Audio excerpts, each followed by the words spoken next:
Thank you very much, Miriam. I feel that was the antidote to the feedback sound we've heard. I hope you've all been sort of, you've had your dose of medicine now. That was absolutely beautiful. I have to admit, actually, normally when you do a conference, you sort of have this sort of massive build-up and build-up and build-up.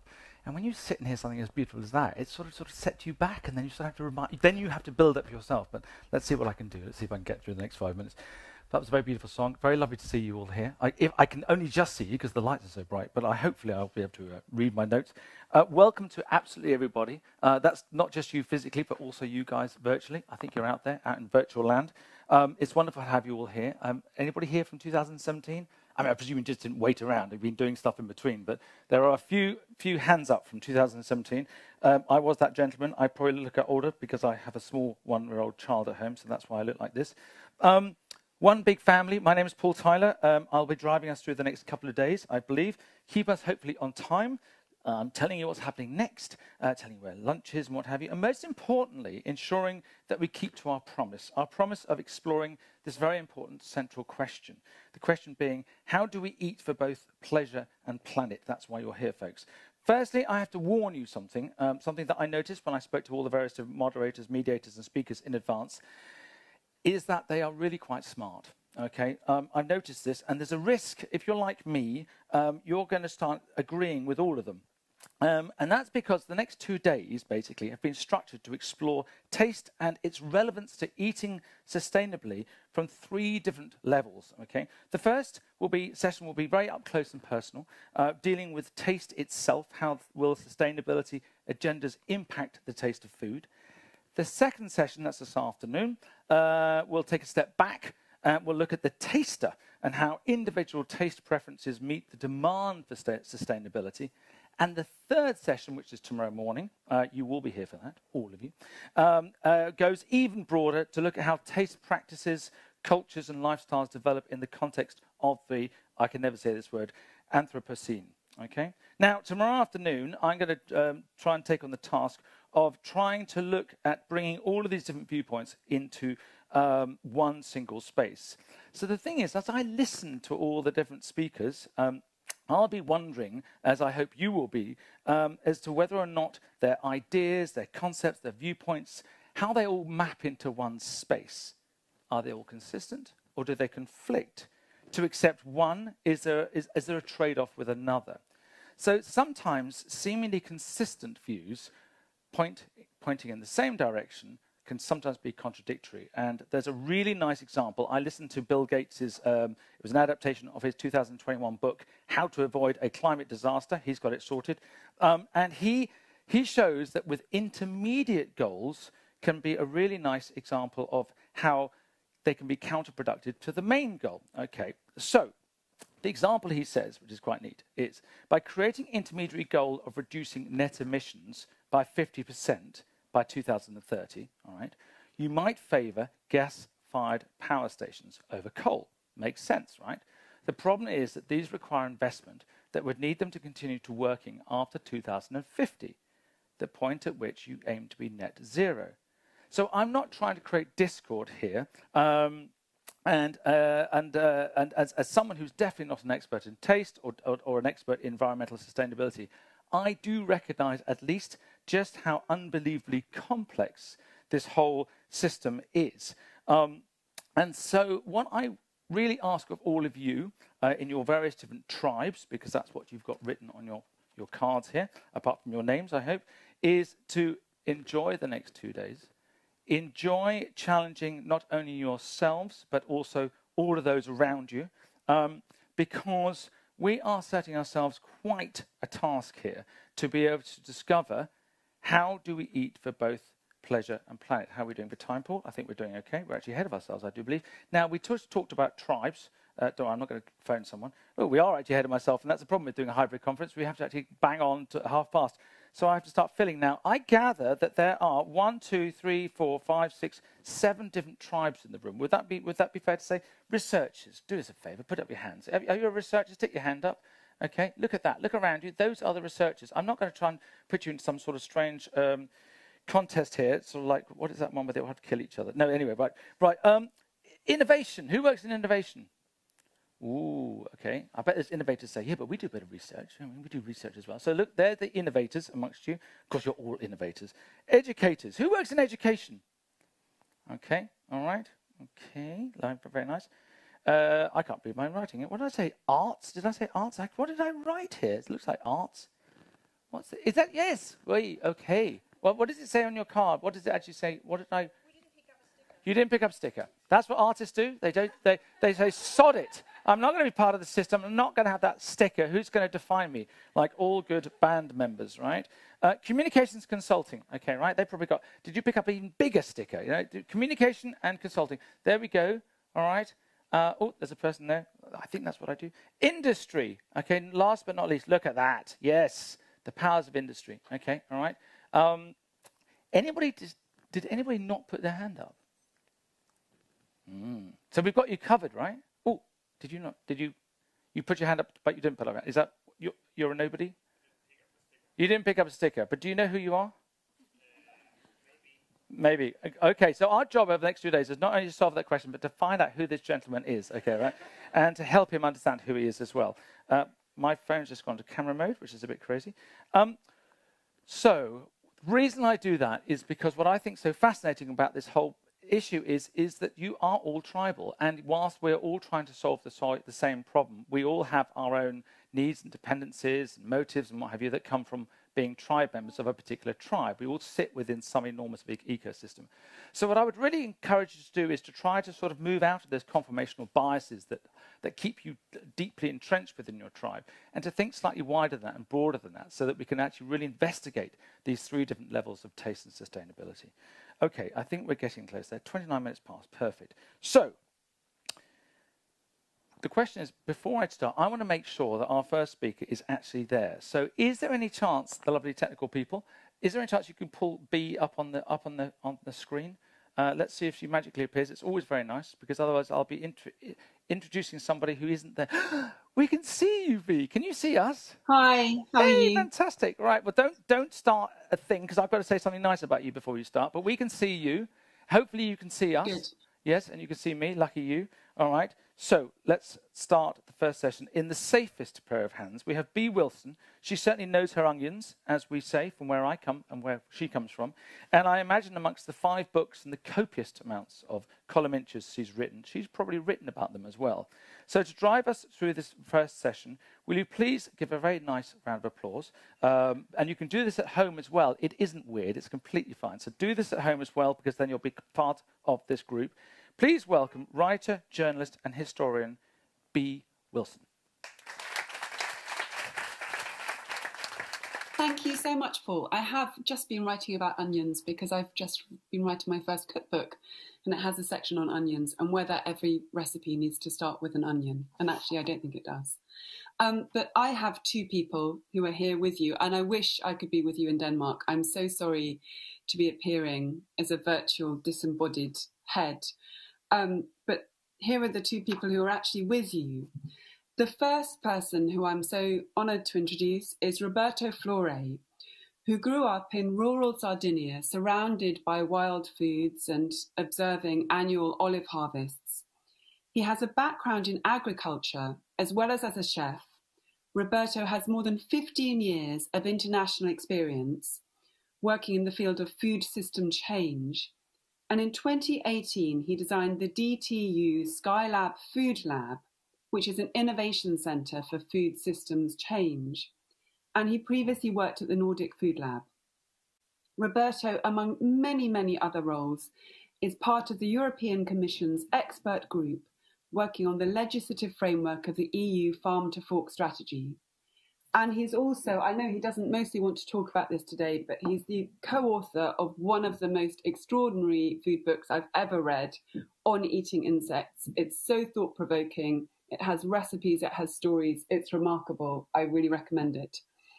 And the second person I have to introduce is Dr. Ole G. Mouritsen, who's the head of the Centre in Taste for Life, the head of the gastrophysics department, and professor in gastrophysics and food innovation at the Department of Food Science at the University of Copenhagen. And in addition to numerous academic research papers, almost all of which are extremely relevant to our discussion today. He's the co-author of a number of wonderful food books on food, including Octopuses, Squid and Cuttlefish, Seafood for Today and for the Future. And my personal favourite, which is this one, it's a book I am constantly returning to. It's on the neglected subject of texture, and it's called Mouthfeel, How Texture Makes Taste. And when you have this book, it will change forever the way you think about texture, its complexity, and the way it's so intimately connected to the pleasure we take in food. And moving on from this, I think Ole has something for you all to taste.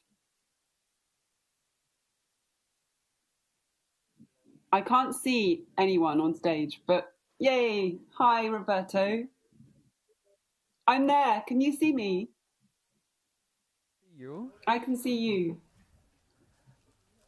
I can't see Ole. I think it's that camera taking us, Ole.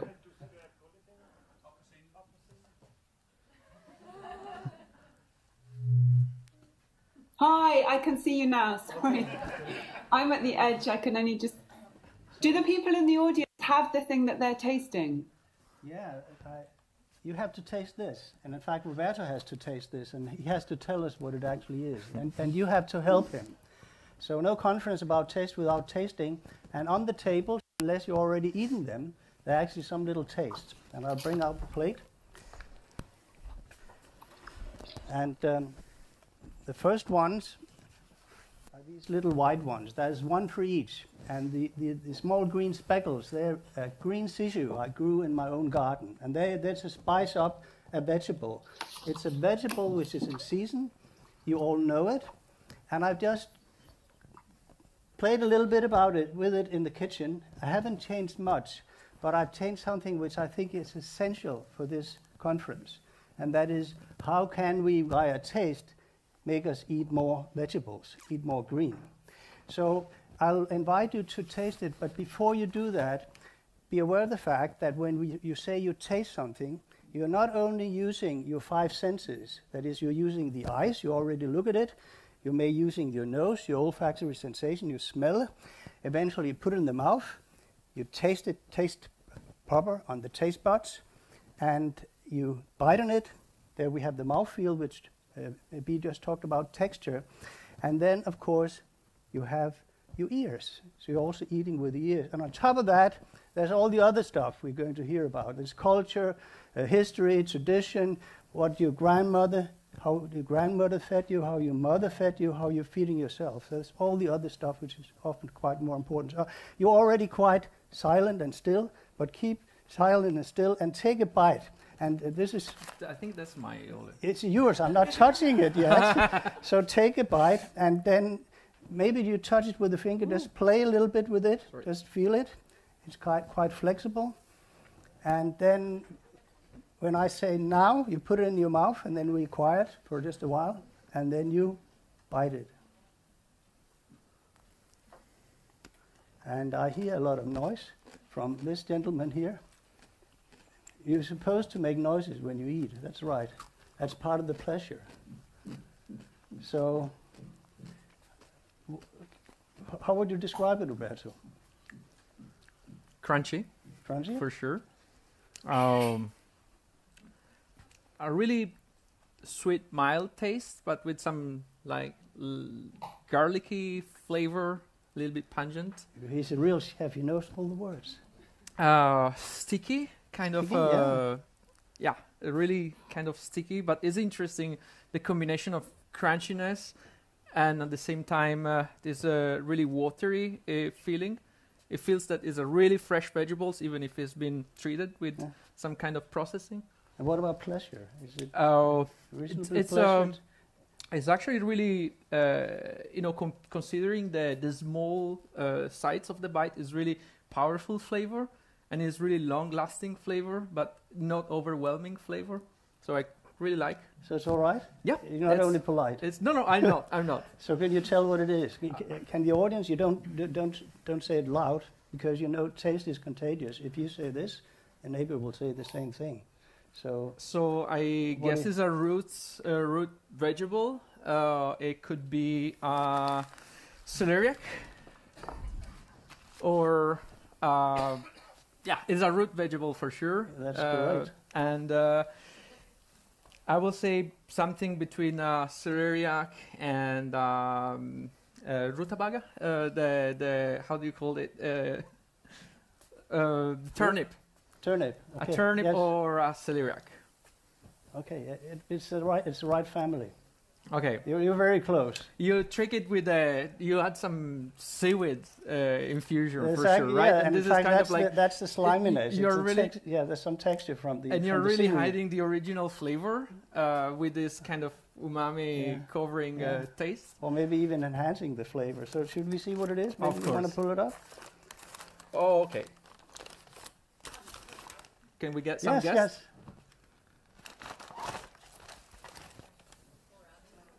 So it's kohlrabi. I think it's a highly neglected vegetable, and it's actually quite delicious, even raw. And now it's in season, but it is a bit bitter, and I think that's the point we're going to discuss. Because the reason why we don't eat too much of this is that it has some bitterness.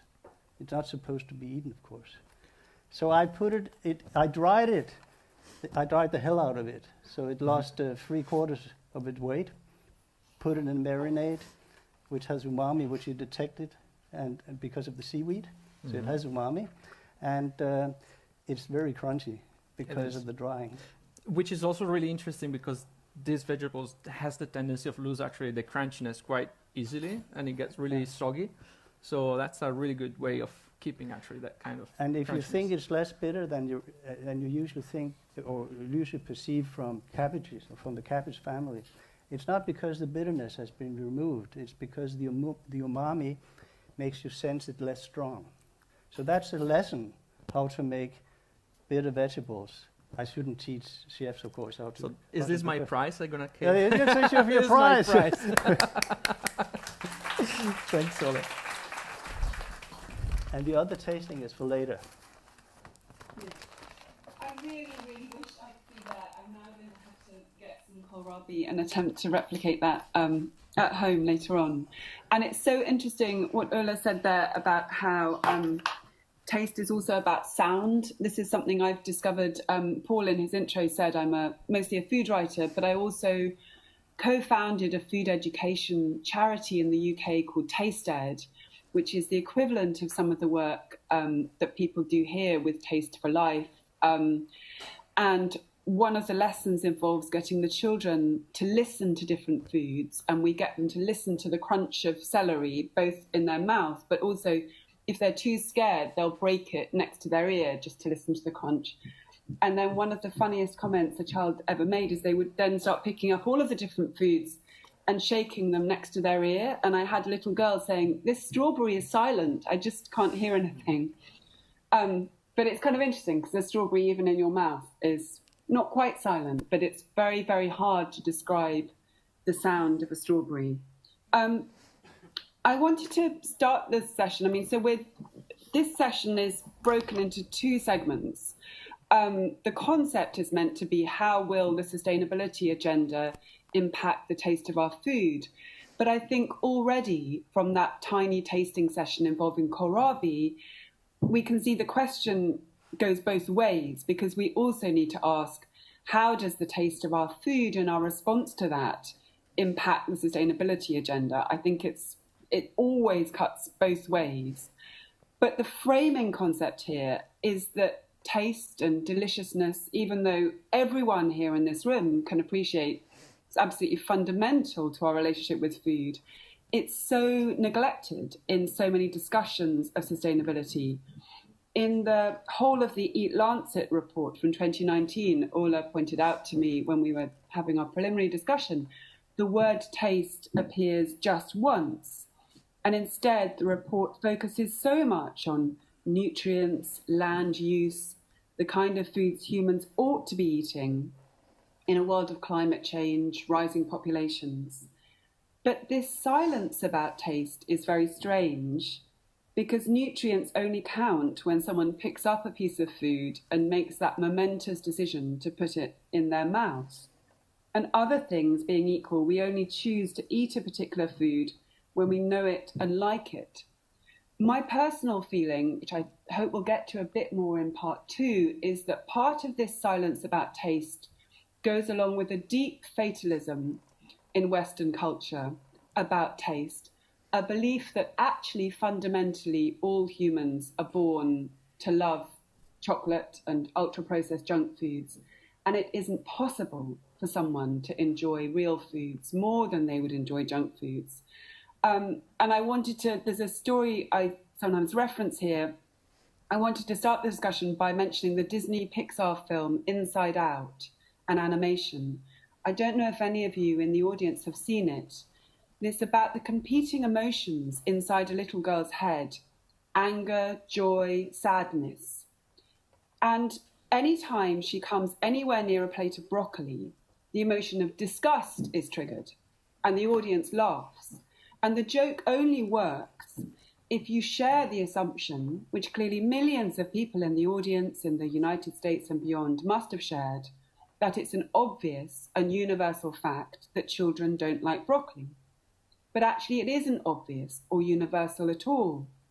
For Japanese audiences, the Pixar animation team had to change all of the images of broccoli to images of green peppers, because to Japanese children, broccoli is considered generally something delicious rather than something disgusting.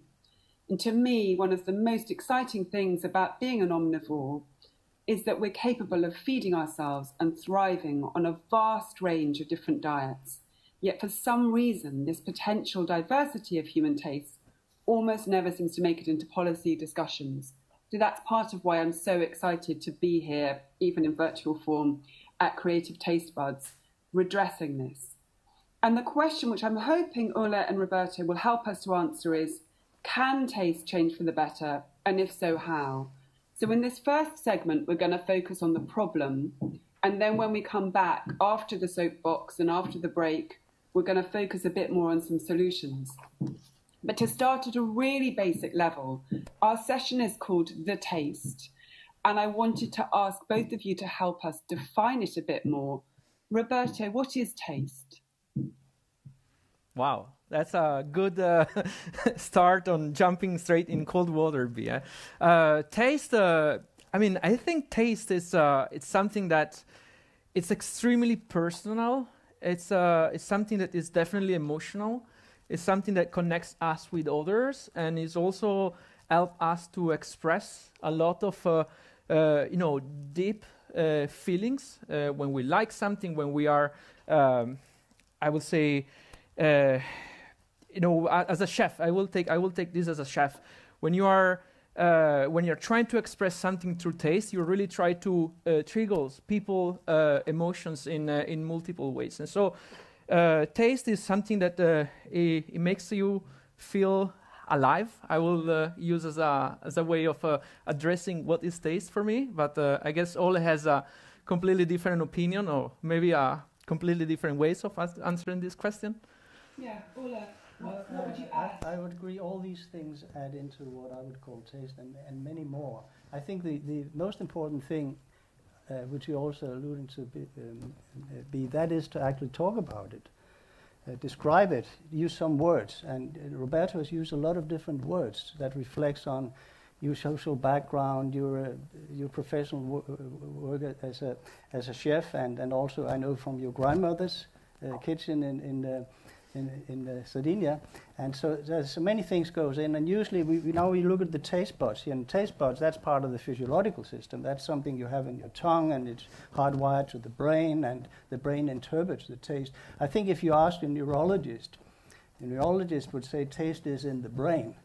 Taste is an integration of the 5 basic cues of the 5 basic senses, and then it's convoluted with previous experiences, memories, traditions, good and bad experiences. I think the important thing is that we start talking about it, and I think that's this conference is really about. I invite everyone to talk about, in particular during the meals. But if you ask people about, in particular young people, what they ate yesterday and ask them to describe it, they may end up with 2 words for taste, bad or good, or blah, something like that. I think it's because that taste is not something you usually verbalize. not in any way really spending much time on it. And I think it also reflects on which part of the world we're in. I mean, you're from the Mediterranean part of the world. You have a tradition, and I think it's also part of the wonderful thing about the Mediterranean cuisine. You're much healthier, and you put much more emphasis on the meal and talking about the meal, whereas we in the West, we don't have any time to eat. We say we don't have any time, and you certainly don't have time to talk about the meal. And so taste is physiology, and it's all the convolution in the brain. And I think now we mentioned the Eat Lancet report, which I think is one of the most important documents in modern time about this crisis. It's striking that it's only using the word taste once. And I think there are two reasons for that. One is that taste, and it goes back to the antique, it's something it's not an important sense. The important sense is the vision and the hearing. And just remind yourself about how many words you can, when you see a picture, you can describe a picture, or you can describe a piece of music, but describe the sensory perception of meal. And I think another reason why it's not in a report is that you say it's personal. And in the next session, probably Michael Baum, who is a sensory scientist, would talk much more about the difference between the physiological taste and the hedonic taste, that is our judgment of the taste, the preference. And I believe in the scientific report, as the Eat Lancet report, they probably worry about describing taste because it's something that is personal. But I think there is a message today, and that also in this vegetable, that two basic tastes that we all can agree on, which we like, and that's sweet, which we also alluded to, and umami. Mm-hmm. And I think they carry the key for the green transition. Yeah, and I would like to add in this that sometimes this discussion of like taste is often neglected because taste is associated more from the concept of when you are talking about good taste of like better foods, it's more something associated with the luxury and pleasure more than just as a common denominator for assessing a simple discussion that is how do we make people eating better. And so the discussion get a little bit lost, and so the question will be how can we make more taste or understanding of taste more mainstream, probably, when we want to talk about including this type of topics in reports like the Eat Lancet. So I think it's really important element that we need to acknowledge that the systemic thinking is kind of lacking when we are thinking about taste, and we're looking at only a specific direction more than opening up for a more larger understanding of like how taste impact in our life. So yeah. So far we've said taste is language. We've said taste is culture. Taste is more than what is just happening with the 5 taste buds. With the 5 tastes on our tongue. But I'm really struck that even if we were just focusing on those 5 tastes, there's a lack of literacy about that. Those 5 elements that Ole has just outlined, sweet, sour, salty, bitter, umami. Again, when I'm working with children in British schools, I discover many children don't even have the concept of bitter. They don't know the difference between bitter and sour. And any time they taste something that isn't straightforwardly sweet, which they know, or salty, which they know, they'll just say, it tastes spicy, I don't like it. And they use this word spicy as a kind of all-purpose word for something which is new, slightly aversive, maybe slightly complex and strange. But then I've been struck talking to adults giving talks. Many British adults, even people who are quite knowledgeable about food, don't know something as basic as the fact that flavour isn't something which simply happens in the mouth, it's something which is also in the nose, let alone all of these other factors which Roberto has referenced to do with emotions, or the factors which Ole has referenced to do with memory, and the fact that in a way every human taste preference is a form of memory, tradition, something we've encountered before. Given this huge complexity of what taste actually is, setting up the problem, I mean, what are some of the unsustainable tastes that humans currently have looking around the world? In what ways are our tastes unsustainable? Roberto, do you want to start? Sorry, Yeah. should I make Ole start this time? I can start maybe, and then Ole can for sure complement on that. I was reflecting on this the other day, and thinking about unsustainable taste. And if we all agree that actually taste is something personal, is part of like our body as a human, and is something that we experience, is something that we are actually able to feel as a sense. I think it's really hard to talk about unsustainability of our sense, because it will be like discussing about somebody that is emotional and somebody that has feels something, and that kind of feeling is unsustainable. So it's like saying if you like sweet taste is unsustainable, as if you are happy is unsustainable. And so here is really important to open up the concept of the way how we approach our tastes maybe is unsustainable in the way that we consume the food, or like the way how food are designed are unsustainable. But I'm really kind of like tempted to step back and say tastes are not necessarily unsustainable unless we are not able to not handle the way how we are engaging with our senses. And that's what I think, at least. I think in witness to what Paul said in the very beginning, this problem is very complex. And I think it's our task during this meeting to actually cut through the complexity and find ways that can actually guide us in this complex world. So if we just take it from the point of view of science, there are tastes one can say is more or less sustainable. Sure. But it's difficult to define, and there are many dimensions to taste. One of the members of the audience here, Karen Wistoff, wrote a book about 7 dimensions of taste. It is possible that there could be a dimension of taste called sustainability, such that even if you don't sort of tend to like the food, or you don't really find attracted to it, you'll still describe it as pleasurable because it's sustainable. And I think it's the same way if you have a religious feeling about taste, that you do it because there's a sort of a higher reason for doing it. But if you go back to taste proper and science, I would claim there's a difference between the different tastes, and there's 2 tastes that comes up forward, which are extremely important, that goes all the way back to evolution. And there are 2 tastes that we all prefer, and that's sweet and umami. And that is sort of in our genes. And the genes are not changing very fast. So this has been there for hundreds of thousands, maybe millions of years. And our ancestors, a long time ago, were eating fruits and attracted by the aroma of the fruit, the ripe fruits. It gave them a sweet perception, or I guess they come to like that because it was good for survival. It gave calories, which is very important for survival. And that's where we have the roots of our craving for sweet, which is bad nowadays because so much food is sweet without giving us much more calories than we need. So sweet is there, and it's throughout the evolution, and it's in your mother's milk because of the lactic sugar.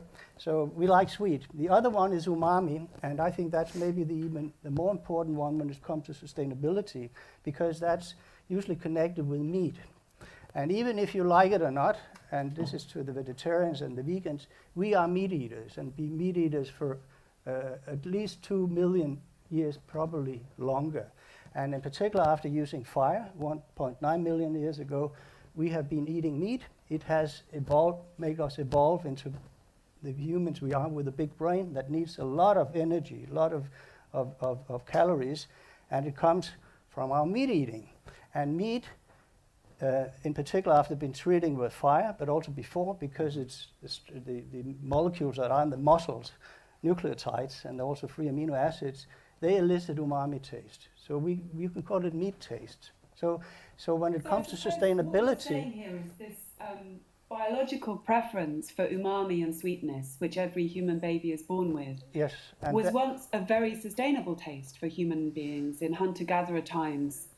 A preference for umami would drive you to seek the protein that you needed. It would drive you to seek sweet, nourishing fruits rather than bitter, poisonous ones. Yeah. But that was in the days where the system was basically infinite. The globe was infinite. We can just eat whatever there was. Sustainability was not an issue because And there'll sometimes always there be was more no food. such a... There'll always be more food, but now we're in a small system, and the planet is small, so when it comes to sustainability, and we're told from the Eat Atlantis report, we knew it before, we should eat less red meat. And that's the trouble. And the availability of specific ingredients was also shorter in the past. That's also something that we need to acknowledge. In the way that we are producing today's food, the accessibility is a really key element when we have access to so much quantity of meat, for example. So that's also something that probably needs to be included in this picture, right, Ole? So in one way, we can say that the taste of meat is unsustainable. We know it's unsustainable to eat that much red meat as we are now. But we can also say that umami can give us the way to eating sustainable, to know that what you get satisfaction by eating meat, you can get from other foodstuff. Okay, I'm going to stop you there, Ole, because we're going to come to that in the second half. But sticking with in what ways human diets, human tastes are currently unsustainable, is there also a problem? I mean, when we're talking about taste, it's always a problem of both supply and demand, isn't it? And I know that some psychologists have spoken of these kind of feedback loops that happen. We live in a world, I mean, we've talked already about meat as one facet of unsustainable diets, but actually the most grown crop in the world, if we judge it by the number of hectares, is wheat. And ultra-processed diets, ultra-processed tastes, which are fundamentally industrialized, refined wheat, refined sugar, Roberto mentioned sweetness, refined oils, dolled up in various concoctions and forms, put in beautiful packages with lovely bright colours. That forms the absolute basis of the diet now around the world. And something I wanted to ask both of you about isn't one of the biggest problems, one of the biggest ways in which human tastes are unsustainable now is that they are so homogeneous. I mean, it's very, very strange that human beings who, unlike so many other mammals, are omnivores, are eating this diet which is the same whether you go to Mumbai or Copenhagen or London or Beijing. And it's a diet which has largely been sold to us by the ultra-processed food industry. Roberto. Yeah, I mean, again, here we really need to take a broader global perspective, and this might be an argument that fits really well in a hyper-industrialized food system concept. Of course, I think it's the scarcity of biodiversity is a kind of like feed loop that is related on what is accessible, and Can you repeat a little bit better the question, B? Because I'm trying to kind of like follow on that. My question is, I really just want to hear you both talk a little bit more. I mean, you've both referenced it, that there is a kind of way in which human tastes are very limited today. I mean, if we think of the diversity of edible substances in the world, I know this is something that you've written about, Roberto, in reference. I mean, the number of edible fungi in the world, and yet we only eat a fraction of them. Sure. The number of other items like tempeh, the number of insects in the world we could be eating. And yet we're fundamentally eating this limited selection of species, this limited selection of crops. And it's really hard to say where is the cause and where is the consequence here, because we partly have a taste for those things because they're the only things we're offered. Yeah, I mean, sometimes... To what extent is the problem homogeneous taste? I mean, sometimes it's definitely one of the reason why we have this homogeneous taste is the really lack of exposure of diversity. And again, here the loop goes into, if there is less demand, there is less offer, and it goes back to this concept of efficiency in a more industrialized food system, where you actually try to provide quantity instead of diversity, and here is a really easy way of actually changing ways of how people prefer specific foods. I can say, for example, taking the example of Sardinia and looking at the taste preference of my grandfather when we are talking about cheese. He really liked this really hard aged smoked cheese, Because that was actually a way of consuming those products. And right now, most of the young generation is preferring the same type of cheese, but not aged. So they are consuming the cheese at 3 months instead of like 12 months. And this is a really change of how also the producer has to deal with their production and also organize their farms. So it's a really this is a loop, I think, and the exposure and the kind of like training of the taste is quite fundamental when we're talking about exposing people to biodiversity, but at the same time promoting biodiversities from the producer side. I don't know if this is answering your question, B. No, it is answering the question. And I just want you both to give us a sense of, you've both written and researched so extensively on the ways in which human taste could be so much more. I mean, I've just been reading Ole's wonderful work on squid and octopus, and I wonder if you could talk a bit more about the ways in which it could be a more sustainable taste if humans had a preference for eating, I'm going to pronounce this word wrong, cephalopods, rather than so many of these forms of farmed seafood, which require us to use up lots of wild fish in order to feed the farmed fish, and they have lots of other ecological terrible consequences, whereas, as you say in your book, things like squid and octopus have been described as the weeds of the ocean and are potentially much more sustainable. It's to start with, I think it's certainly a consequence of industrialization and the fact that you need fast profit, fast-growing crops, low diversity. That's the most effective in terms of producing food for many people. And of course, that's also something we should keep in mind. Whatever solution we comes up with during this meeting, it should count not for only you and me and you and you. It's 9.8 billion people in 2050. So we cannot dream up anything that'll work for us. It has to work for many people.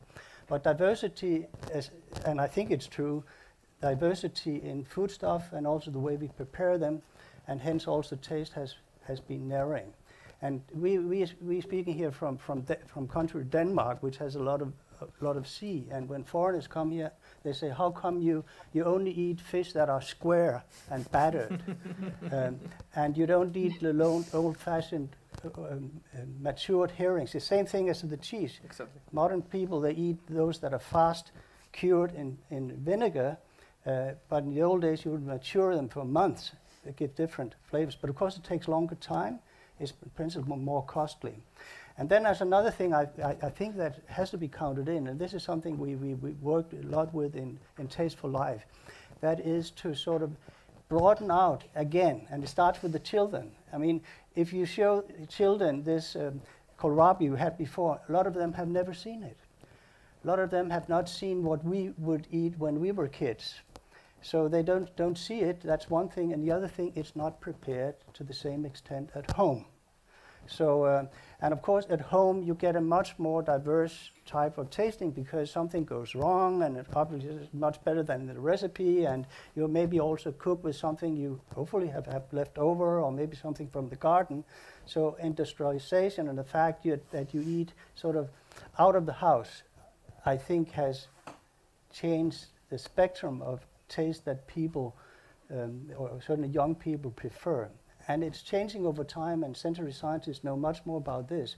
But it's difficult to get it back, and the herring is an example. Mm-hmm. If you feed the most precious, marinated, matured herring to modern Danes, they would not eat it, because they think it's too pungent. It has too much umami.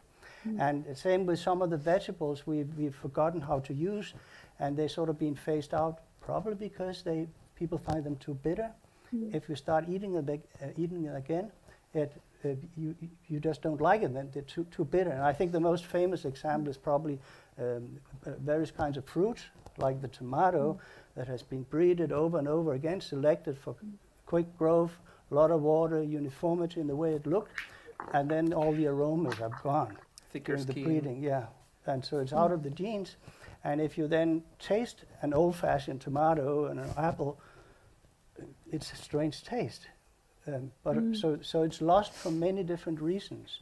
And I think we have to bring some of it back in the kitchens. That's my belief, in order to broaden out the spectrum, because if you have to, if you broaden it out for 10 billion people, it's just going to be too costly unless you put in some labor yourself. That's my own conviction. And I mean, unless we don't also kind of re-envision the overall general concept of efficiency and what is efficient, right? Because at this moment, one of the biggest elements that is driving efficiency is the cost, is the production, is the scalability. And so here is also trying to understand, if we can scale up solutions that are, extending the concept of sustainability outside of only the economic value, but maybe bringing back the concept of social sustainability or health sustainability as well. And that will be a really great way of starting reintroducing taste, for example, in the concept of diversifying our food system again. Means that we might have to rethink about decentralized production, and instead of like a centralized food system that is basically producing everything in one side of the world and then shipping across, we might have to go towards... I'm just going to pause you, Roberto, because again, you're going into solutions. But sticking with the problem, I think what Ole said about herring and how people in Denmark have lost their taste for oily fish, we see exactly the same in Britain. As a food historian, I was stunned to find, if you look at records in London from the 19th century, people ate tens of thousands of pounds of herring every year. We ate smoked herring, we ate salted herring, we ate fresh herring, every different form. And yet now our government says you should eat 1 or 2 portions of oily fish a week. And no one does it because people think they don't like oily fish. But I wonder, as we're coming in towards the end of this session, we've been talking a lot still about taste as taste in this quite limited sense about umami, about, people don't like it because they don't like the flavor, it's too umami. But my impression is most people in Britain, and I'm assuming Denmark is the same, they're making that decision without ever having tasted herring. They're like the children. They don't know the herring. It's unfamiliar. They know the square thing, the square battered thing, because that's been beautifully packaged and sold to us. And I wanted to bring in, Roberto, some work that you have referenced about how even when healthy options were available at Copenhagen schools, some of the students were leaving school in order to eat fast food. But that wasn't necessarily a pure narrow taste umami decision. They weren't saying this healthy food isn't umami enough. That's a social decision. They wanted to go out and be with their friends. And I know I've said we're not talking about solution, but there was a very clever solution, and I'm hoping you can tell us a bit about that. Yeah, sure. So that was a work we did in collaboration with a course called Holistic Design of Engineering Systems, and with a partnership with the Gale Architects, where we were looking at the overall concept of food environments, and so how food environments are affecting people's choices. And one of the elements that we were looking at was how to include more healthy options in kids' meals, because we saw that there was this move away from the canteen and then playing and eating just junk food.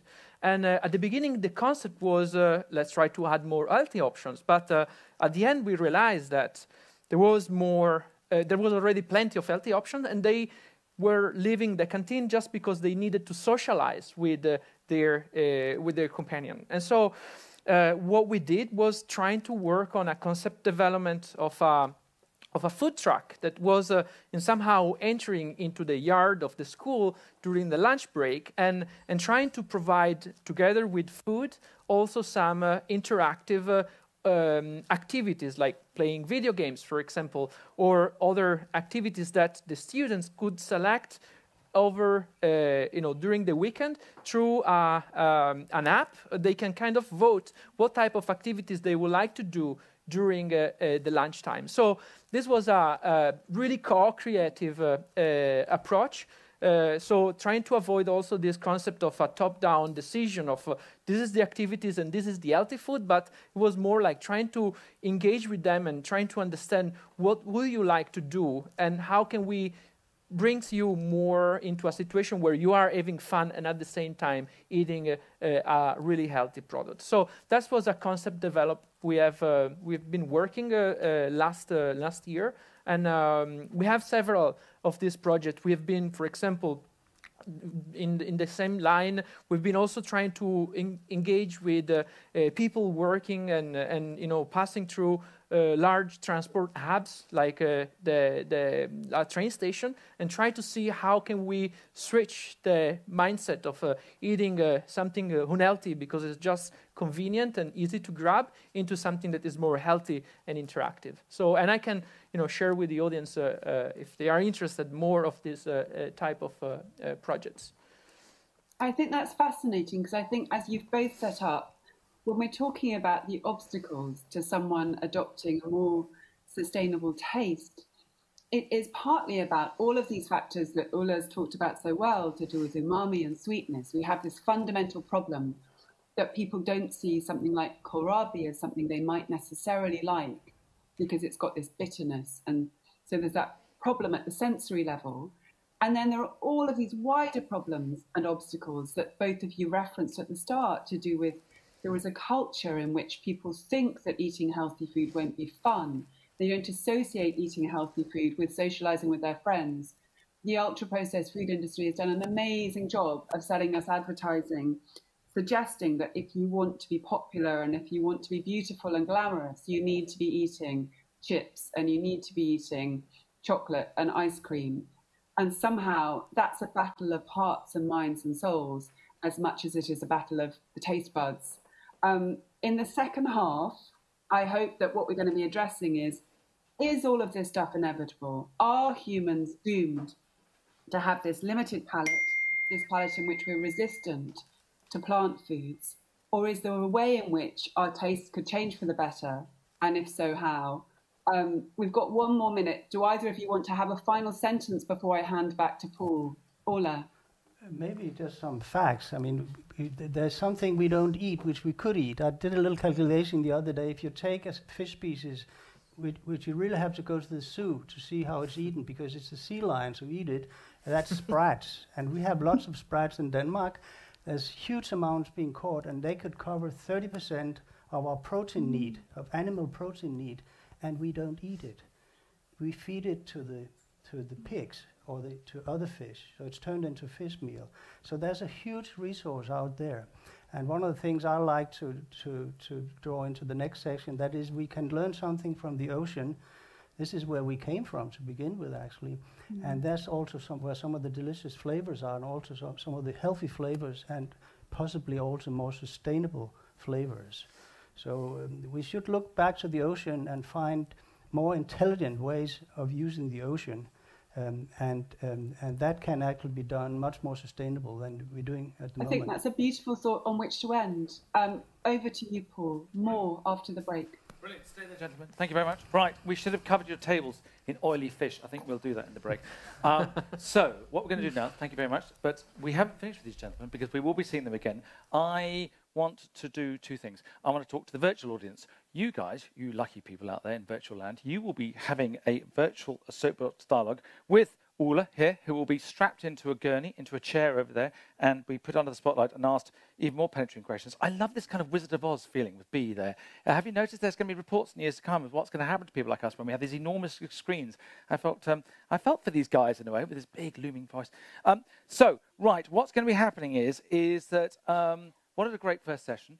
We're going to have a second part that will be starting at 12 o'clock. But you folks, what you're going to be doing is you're going to be going downstairs because we're going to ask you in a second, don't go now, all right, we're going to ask you to go all the way downstairs into the other building where you will be in the capable hands of our soapbox dialogue facilitator, Milena Koradic. I probably pronounced it horribly. She's Italian, so that's why she has a name that I cannot pronounce. You should hear my Danish. Who is a professor in food design and technology. Now, Milena's role is to pick up on some of the lovely themes that you've heard today already and to dig deep into them with you folks. So it's your chance to have a say and to explore them and then to sort of bring them into an open discussion.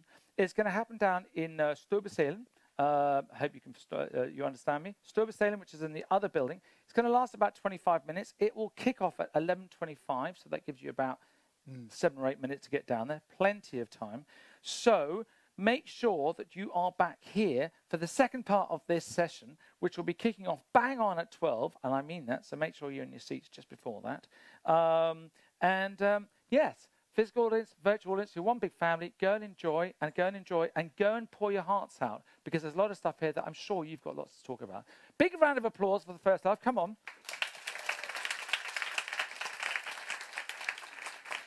And off you go. Go and enjoy. We'll see you back 12 o'clock on the dot. Thank you very much. Welcome back, the virtual people, and welcome back, you physical people. You know who you are. So, B, you are there. Fantastic. And I know that I actually got V to B. BV, I got B to C the soapbox dialogue, so hopefully she'll be better informed. So now we start the next half. So I might as well leave the stage, and over to you, B. Thank you, Paul.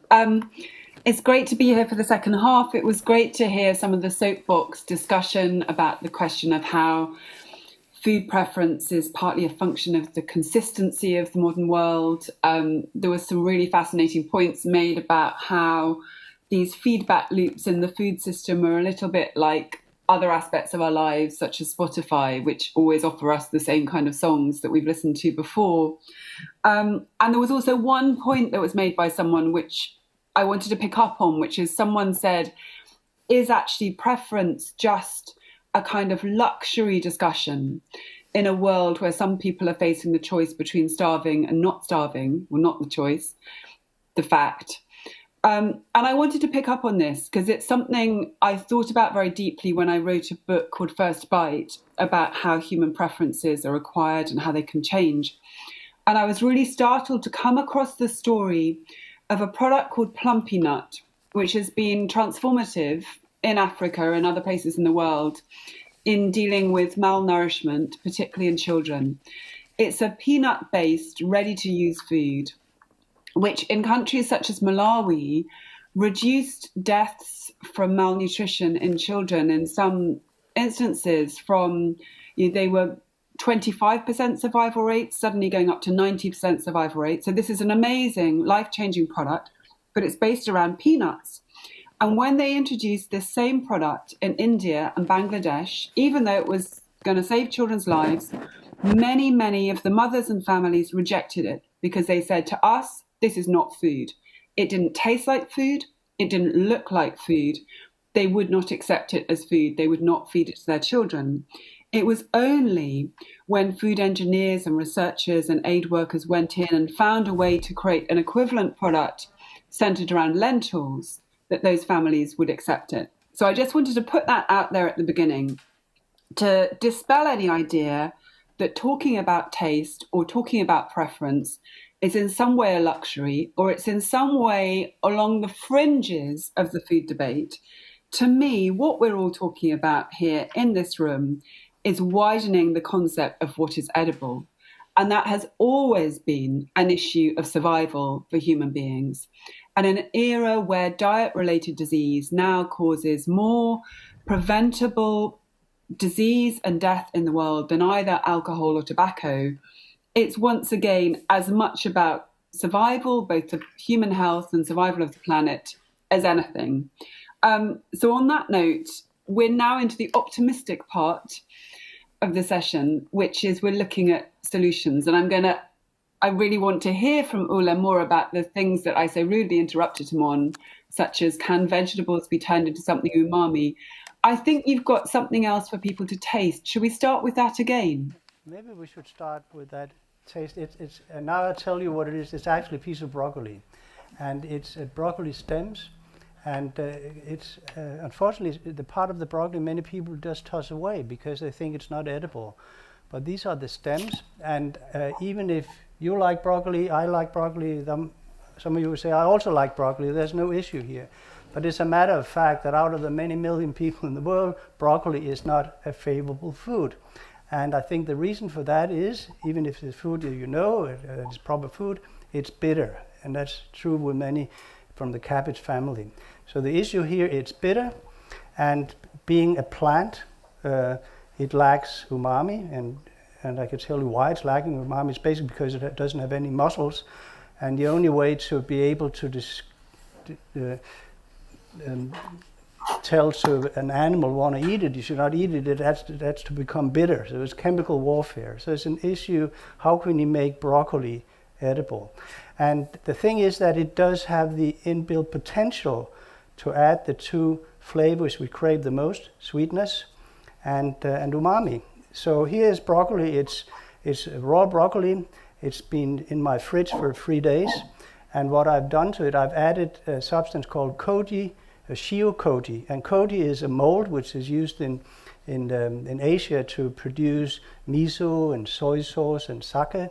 And the reason why these products are very rich in umami, that is because there are enzymes in the mold that turns proteins into free amino acids, which is umami, and they also turn carbohydrates into sugars. So we can actually turn this broccoli, we can turn some of the carbohydrates, a lot of carbohydrates, no sweetness because the sugars are bound in carbohydrates, so this is science. You have to free them. The enzymes in the mold will chop up the carbohydrates into sugars, and you taste the sugars in the mouth. There's no more calories because enzymes will do it anyway in your stomach. So don't worry about the calories. There's the same amount of calories. And it also turned the proteins into free amino acids. And the koji itself, and if some of you have little white speckles on, that's from the molded rice in which the koji grew. So let's take a bite of it and also notice the crunchiness. And it's supposed to be crunchy, and it's low temperature preservation, 5 degrees, so we don't lose vitamins, we don't use other precious nutrients in the cabbage. And I don't know if you agree to me, Roberto, it's less bitter. Absolutely. And the reason why it's less bitter is not because I removed the bitter substances, it's because I added something that disguises the bitterness, because I elevated sweetness by adding sugars and elevated umami, and that cut the top of the bitterness. So that's a very simple trick. So even if this is a solution or not, at least an example what you can do to a perfectly good crop that is out there, but which many people don't appreciate, and we turn it into something else to eat it. And this is a very mild process, and it's all something that we are taught from vegetarian cuisine in the East. I think they carry many of the solutions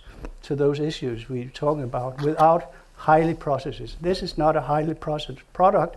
It has all the fibers, which is important for your microbiome, which is part of the reason why I highlighted that we have huge issues with multi-processed, ultra-processed food. It's not healthy for us. It's killing our microbiome. Here you got all the goodies there, and I think it's flavorful and tasty. You will not eat this as a big meal, but you use it as a condiment to make other green stuff more edible. So that's one of my solutions, It sounds really delicious, and I wish I could be there tasting it. Roberto, my question for you, Ole has referenced a few times that people are going to like things more if they're umami or they're sweet. But is it not perfectly possible for human beings to acquire a taste for bitterness? I'm addressing this to you as someone who grew up in Sardinia. I mean, look at Italian cuisine, espresso, radicchio, puntarelle. There are many, Campari and soda. Beer is one of the world's most popular beverages. Is it not possible for human beings to learn to love bitterness? I mean, I was reading a lot about there are many interesting scientific information about why people like bitter flavors. There are funny articles even saying that who likes a bitter flavor tends to be a psychopath. It was like kind of like, okay, this might be something a little bit extreme. I mean, again, it goes back really from a personal perspective. I think it's really hard to say that all Italians, for example, likes, or like all Sardinians like bitter flavors, but definitely there is a more kind of like highly exposure. For myself, for example, I've been exposed quite a lot to wild herbs, and they have some kind of in many occasions really announced bitter flavors, and so it's something that I learned to like, and I kind of enjoy the pleasure of like the bitterness and somehow. But I also know that many people can really take any bitter flavor, and I really learned how to drink coffee when I moved out of Italy, because even if you have this really strong shot of espresso, then people put like 2-3 spoons of sugar on it, and sometimes you know, bitterness in coffee, for example, is not necessarily also a really good sign of a perfectly roasted coffee. So I mean, I think it might be hard to create a general overall concept to say people likes bitterness. But in somehow is a really elegant taste. I will say is a really good way of, you know, in a combination in a meal, for example, is a really good way of, you know, breaking through the different levels of flavors that you can add in a dish. So it's a really interesting ingredient, but maybe complex to manage is really you know, it's something that you really need to dose really well, I will say, and. Yeah, that's my take on bitterness. I believe That's also great. in the next session. My next question I believe for Ole in the next.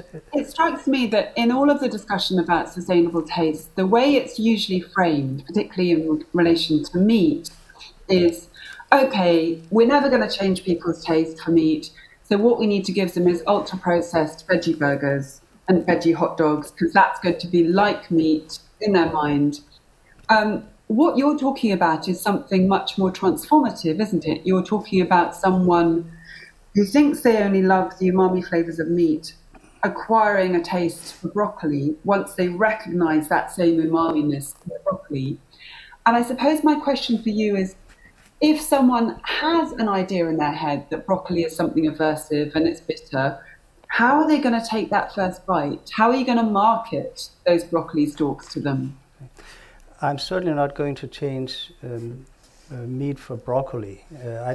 We have to look at this in the bigger picture. This is just one bite of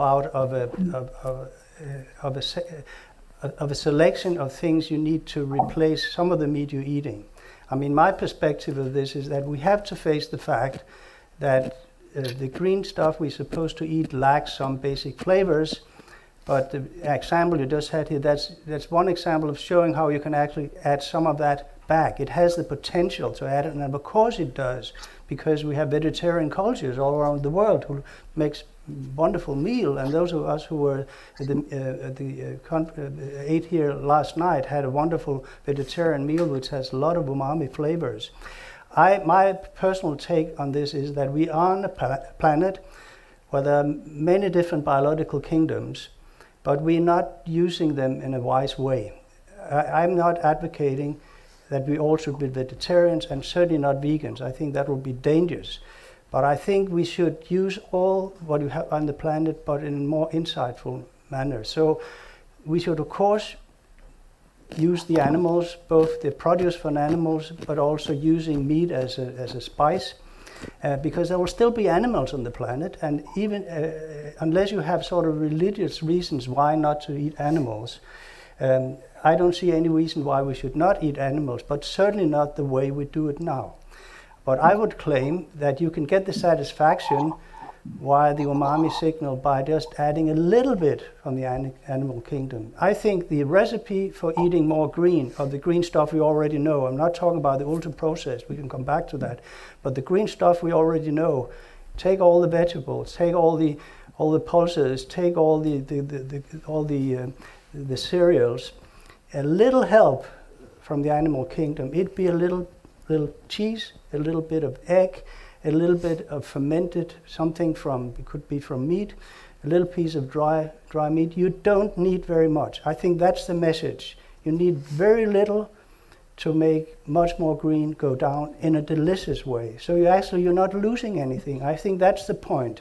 We're not going to change our food systems if people will just feel that they're pushed to eat something for a reason which is sort of way outside their own world. I mean, how is the climate going to be? We cannot change the food system just by telling people, you eat unhealthy. We know that, we proved that. It's not, people not working, they're not eating according to the recommendation from the authorities. Now we tell people they should eat more green because of saving the planet and saving the climate. It's not going to work unless you face the fact that it has to be pleasurable. But it's not difficult. I think that's the point. It's not difficult. And a little help from other kingdoms makes us come a long way.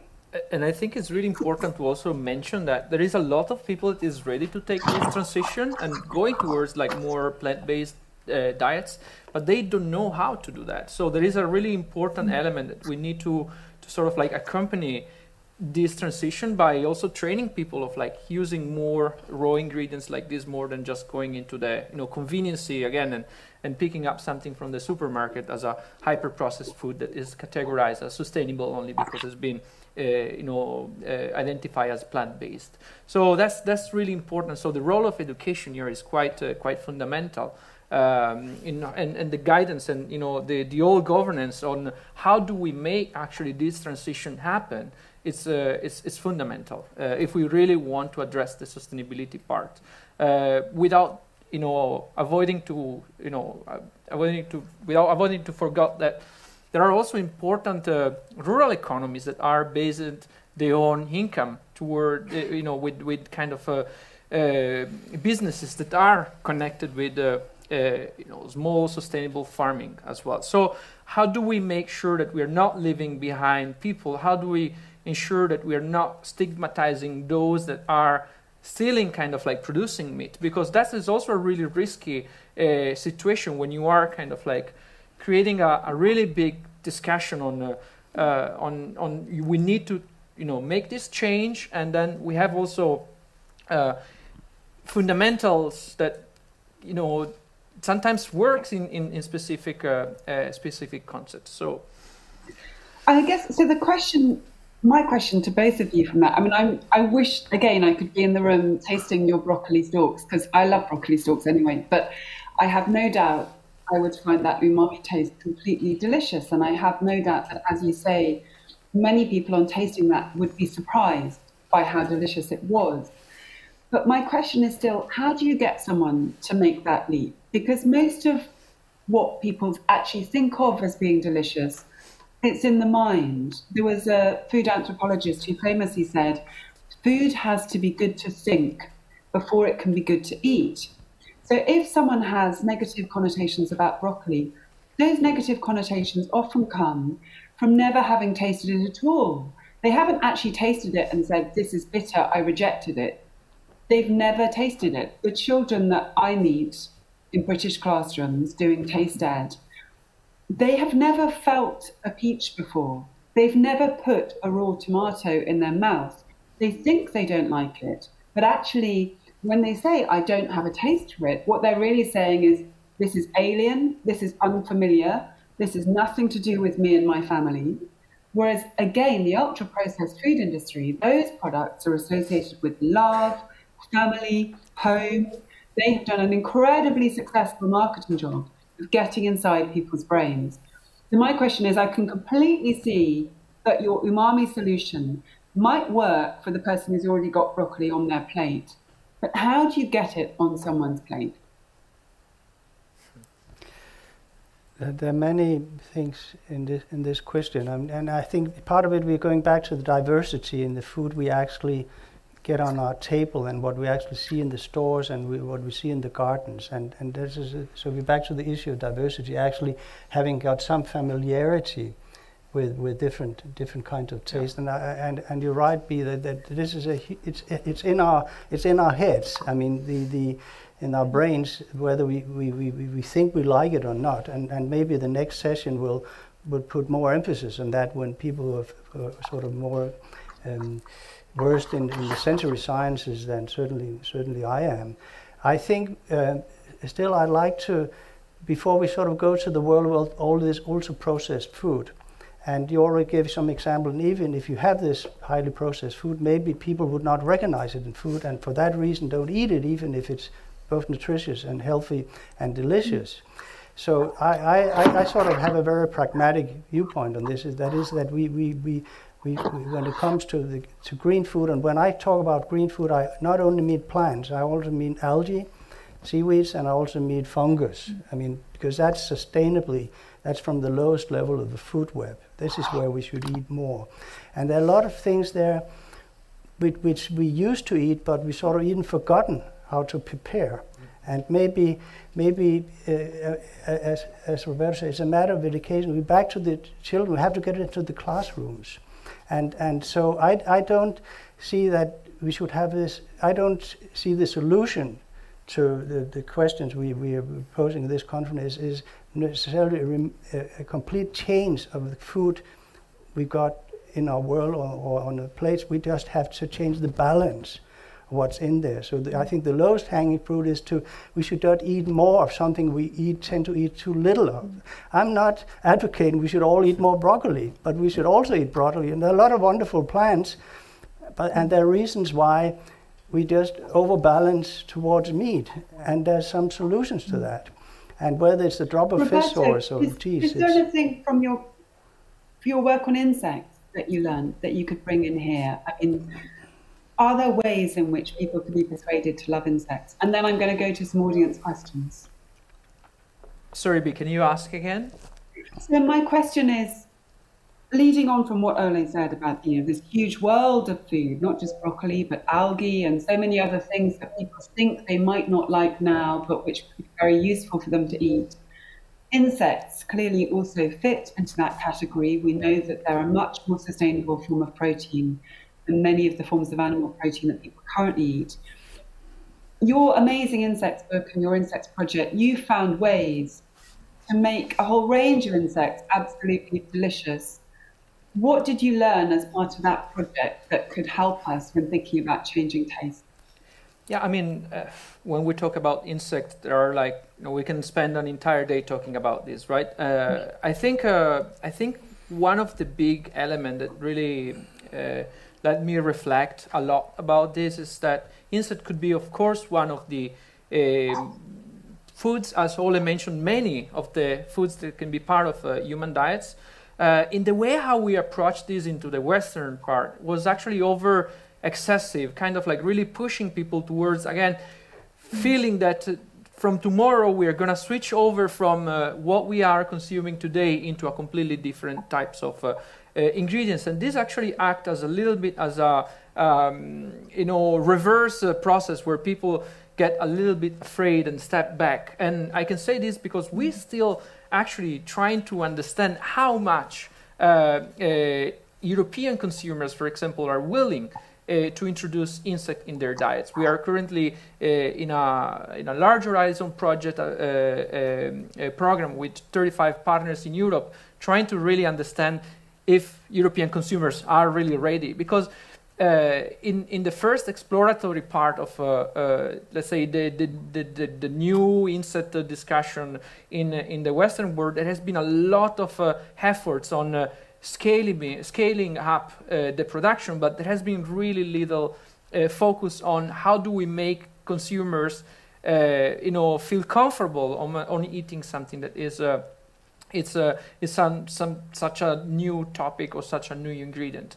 And in an international context, it's completely different. There are cultures that are eating already these products, and some of them actually they feeling that they don't want to be associated anymore with this type of diets because again, from an evolution perspective, they feel that is something that is primitive, is something that is related to poverty. And again, so it's really important to make sure that when we are bringing these topics, and again for the plant-based might be the same situation, we really need to be careful of not overburn people with communications that are excessive and making feel that we are going towards something that is not familiar anymore.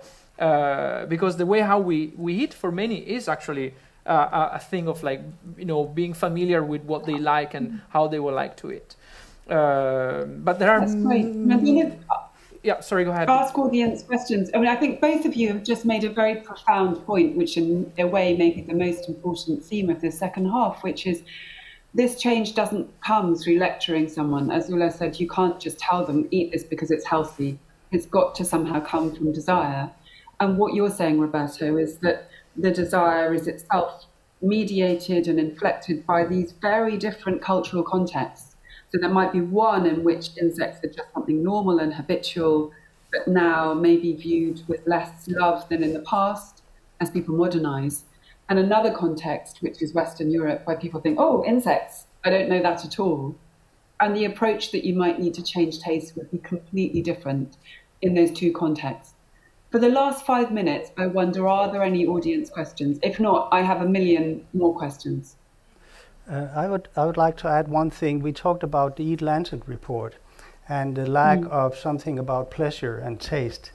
And there's another thing interesting lacking in that report.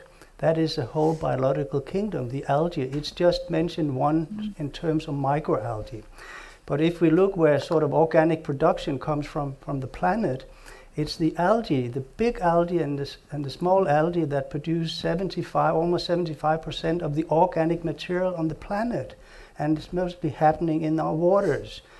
Mostly from microalgae, but also from seaweeds, macroalgae. Cooking. Since you told me that taste was missing, I went back to the report and it doesn't talk about home cooking, which I find extraordinary. There's so many things that's not in this report, and it's something we have to add by conferences like this, because all the nutritional advice and all the calculations underlying in order to make the food healthy is of course extremely important, but the question is how? How do you actually do it?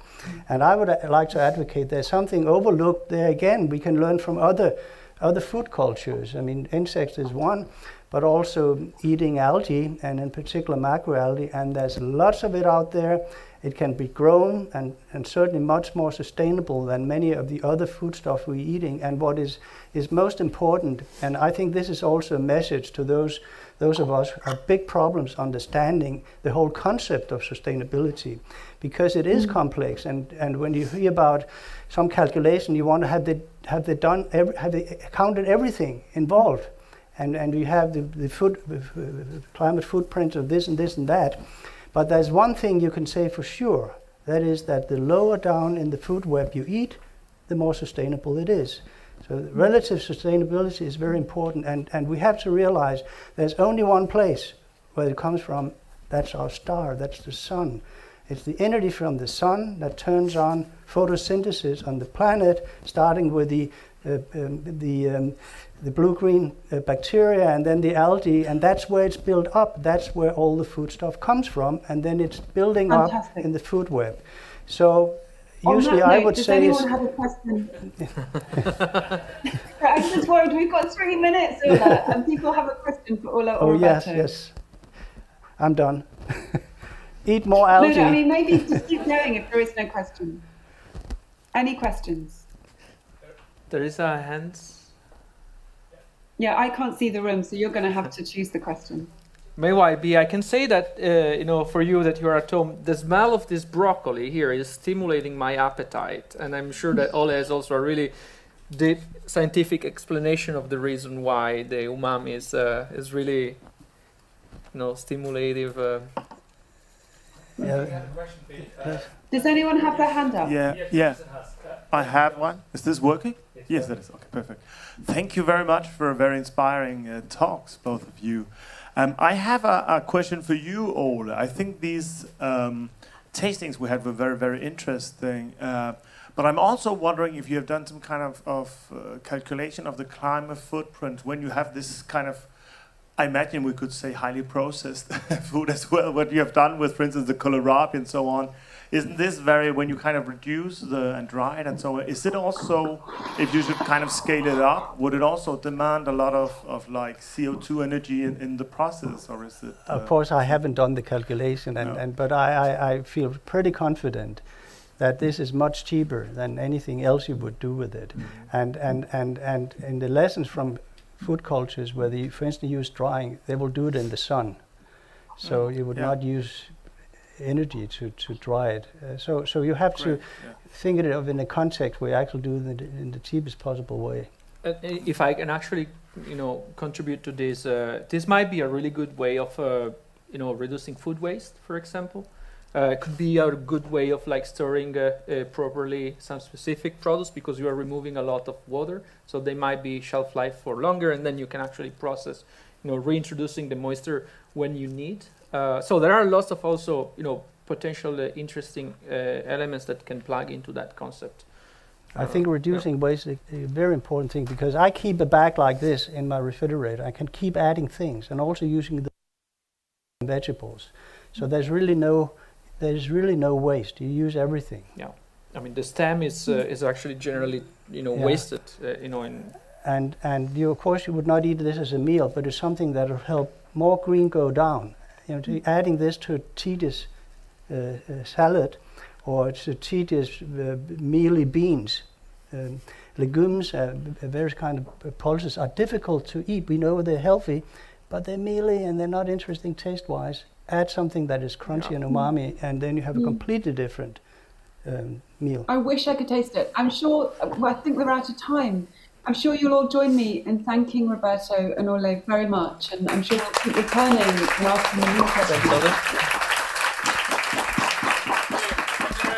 I think my microphone. B, but the wonderful thing about you, B, is that you're so omnipresent. We actually thought that you could see people's hands up. I mean, how ridiculous is that? Just goes to show. We feel you are so present, even though you didn't get the presence of the broccoli. So we do. Sorry about that. We'll send you some broccoli in the post or something. But a big, big thank you. Let's give her a round of applause. Big round of applause. Incredible, brilliant. We felt like you were here. Okay, so listen, folks. So what's going to happen now is you at home, you can go and make some lunch. You can have what you like. Maybe even have some broccoli stems, who knows. And those of you who are here, you're going to have some lunch now. And there's a really nice big lunch break because we've got all the way from now until 2:30. But there's all sorts of things to happen, okay? Because you will be able to go downstairs to I just forgot the name of it, the main place where you came in. You'll be able to get your lunch boxes there, all right? That's where you find your lunch. But during the lunch break, physically, down in the space where you were for the innovation showcase, for the soapbox dialogue, there are some innovation showcases. You will be able to do a food confession with Phyllis. Who wouldn't want to do that?